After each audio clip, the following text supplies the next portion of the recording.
Hey guys, welcome back to my Arogya Sanjeevini channel ಇದೆ. I hope ನೀವೆಲ್ಲರೂ ಚೆನ್ನಾಗಿದ್ದೀರಾ ಅನ್ಕೊಂಡಿದ್ದೀನಿ. ಇವತ್ತಿನ ವಿಡಿಯೋದಲ್ಲಿ ನುಗ್ಗೆ ಸೊಪ್ಪಿನ ಜ್ಯೂಸ್ ಕುಡಿಯೋದ್ರಿಂದ ಏನೆಲ್ಲ ಲಾಭಗಳು ಬನ್ನಿ ನೋಡೋಣ. ನೋಡೋಕ್ಕಿಂತ ಮುಂಚೆ ಯಾರೆಲ್ಲ ಸಬ್ಸ್ಕ್ರೈಬ್ ಆಗಿಲ್ಲ ಈ ಚಾನಲ್ಗೆ ಸಬ್ಸ್ಕ್ರೈಬ್ ಆಗಿ ಬೆಲ್ ಐಕನ್ ಅನ್ನು ಆಲ್ ಅಂತ ಪ್ರೆಸ್ ಮಾಡಿ. ನುಗ್ಗೆ ಸೊಪ್ಪನ್ನು ಪುಟ್ಟಿಯಲ್ಲಿರೋದು ನುಗ್ಗೆ ಸೊಪ್ಪು. 1 ಬೌಲ್ ನುಗ್ಗೆ ಸೊಪ್ಪು ತಗೊಳ್ಳಿ. ನೀರು ಹಾಕಿ ಚೆನ್ನಾಗಿ ತೊಳೆದುಕೊಳ್ಳಿ. ಚೆನ್ನಾಗಿ ತೊಳಿರಿ. ಅದನ್ನ ಕಿವುಚಿ ಚೆನ್ನಾಗಿ ತೊಳೆದು ಬಿಟ್ಟು ಚೆನ್ನಾಗಿ ಕಿವುಚಬೇಕು. ಗಟ್ಟಿಯಾಗಿ ಹಿಂಡಿ, ಅದು ತುಂಬಾ ಧೂಳ ಅದು ಇದು ಇರುತ್ತೆ, ಅದು ಗಟ್ಟಿಯಾಗಿ ಹಿಂಡಿ ಕುಟ್ಟಣಿಕೆಯಲ್ಲಿ ಹಾಕಿ ಪೂರ್ತಿ ಹಾಕಿ ಎಲ್ಲದನ್ನು ಸೇರಿಸಿ ಹಾಕಿ ಕುಟ್ಟಣಿಕೆಯಲ್ಲಿ ಹಾಕಿ ಚೆನ್ನಾಗಿ ಅದನ್ನ ಕುಟ್ಟಿ, ಸಣ್ಣಗಾಗೋವರೆಗೂ ಕುಟ್ಟಿ.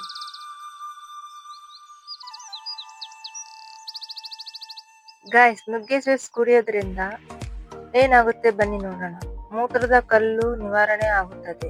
ಮತ್ತೆ ಇದು ದೇಹದಲ್ಲಿ ಕೆಂಪು ರಕ್ತ ಕಣಗಳನ್ನು ಹೆಚ್ಚಿಸಲು ಸಹಾಯ ಮಾಡುತ್ತದೆ. ಗಾಯ್ಸ್, ತುಂಬಾ ಬೆನಿಫಿಟ್ಸ್ ಇದಾವೆ ಇದರಲ್ಲಿ.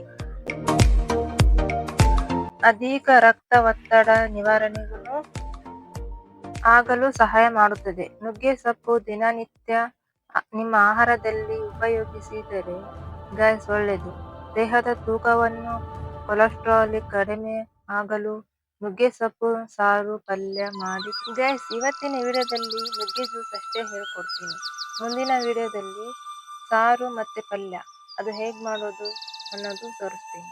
ಗಾಯ್ಸ್, ಹತ್ತಿರದಲ್ಲಿ ನುಗ್ಗೆ ಸೊಪ್ಪು ಸಿಗೋದಾದರೆ ಡೈಲಿ ದಿನನಿತ್ಯ ಈ ತರ ಕುಟ್ಟಣಿಕೆಯಲ್ಲಿ ಕುಟ್ಟಿ ರಸ ತೆಗೆದು ಅದರ ಜ್ಯೂಸನ್ನು ಸೇವಿಸಬೇಕು.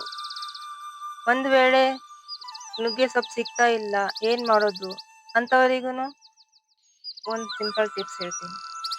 ಸ್ನೇಹಿತರೆ, ನುಗ್ಗೆ ಸೊಪ್ಪು ಸಿಕ್ಕಿಲ್ಲ ಅಂದ್ರೆ ಸಿಕ್ಕಿದಾಗ ಬಂದ್ಬಿಟ್ಟು ಚೆನ್ನಾಗಿ ತೊಳೆದು ನೆರಳಲ್ಲಿ ಒಣಗಿಸಿ ಪೌಡ್ರ್ ಮಾಡಿ ಇಟ್ಕೊಳ್ಳಿ. ಅದರ ಪೌಡ್ರ್ ದಿನನಿತ್ಯ ಬಿಸಿ ನೀರಲ್ಲಿ ಪೌಡ್ರ್ ಮಾಡಿಟ್ಟಿರ್ತೀರಲ್ವಾ, ಅದು 1 ಟೀ ಸ್ಪೂನ್ ತಗೊಂಡು 1 ಗ್ಲಾಸ್ ನೀರಿಗೆ ಹಾಕ್ಬಿಟ್ಟು ಚೆನ್ನಾಗಿ ಕಲಸಿ ಖಾಲಿ ಹೊಟ್ಟೆಯಲ್ಲಿ ಸೇವಿಸಿ ಬೆಳಗ್ಗೆ. ಸ್ನೇಹಿತರೆ, ಈ ತರ ಜ್ಯೂಸ್ ಮಾಡಿ ದಿನನಿತ್ಯ ಖಾಲಿ ಹೊಟ್ಟೆಯಲ್ಲಿ ಕುಡಿಯಿರಿ, ಒಳ್ಳೆಯದು. ಈ ಜ್ಯೂಸಿಂದ ಬೆನಿಫಿಟ್ ತುಂಬಾ ಇದಾವೆ, ನೋಡಿದ್ರಲ್ವಾ. ನುಗ್ಗೆ ಸೊಪ್ಪು ಜ್ಯೂಸು ಕುಡಿಯೋದ್ರಿಂದ ಮೂತ್ರದ ಕಲ್ಲು ನಿವಾರಣೆ ಆಗುತ್ತದೆ. ದೇಹದಲ್ಲಿ ಕೆಂಪು ರಕ್ತಗಳನ್ನು ಹೆಚ್ಚಿಸಲು ಸಹಾಯ ಮಾಡುತ್ತದೆ. ಮತ್ತೆ ಅಧಿಕ ರಕ್ತ ಒತ್ತಡ ನಿವಾರಣೆ ಆಗಲು ಸಹಾಯ ಮಾಡುತ್ತದೆ. ನುಗ್ಗೆ ಸೊಪ್ಪು ದಿನನಿತ್ಯ ನಿಮ್ಮ ಆಹಾರದಲ್ಲಿ ಉಪಯೋಗಿಸಿ. ಸ್ನೇಹಿತರೆ, ಈ ವಿಡಿಯೋ ಇಷ್ಟವಾದರೆ ಲೈಕ್ ಮಾಡಿ, ಶೇರ್ ಮಾಡಿ, ಆರೋಗ್ಯ ಸಂಜೀವಿನಿ ಚಾನಲ್ಗೆ ಸಬ್ಸ್ಕ್ರೈಬ್ ಆಗಿ. ಇನ್ನು ಮುಂಬರುವ ವಿಡಿಯೋ ವೀಕ್ಷಿಸಿ. ಇನ್ನು ನುಗ್ಗೆ ಸೊಪ್ಪಿನ ಬಗ್ಗೆ ತುಂಬಾ ಇದಾವೆ ಹೇಳೋದು. Thanks for watching guys.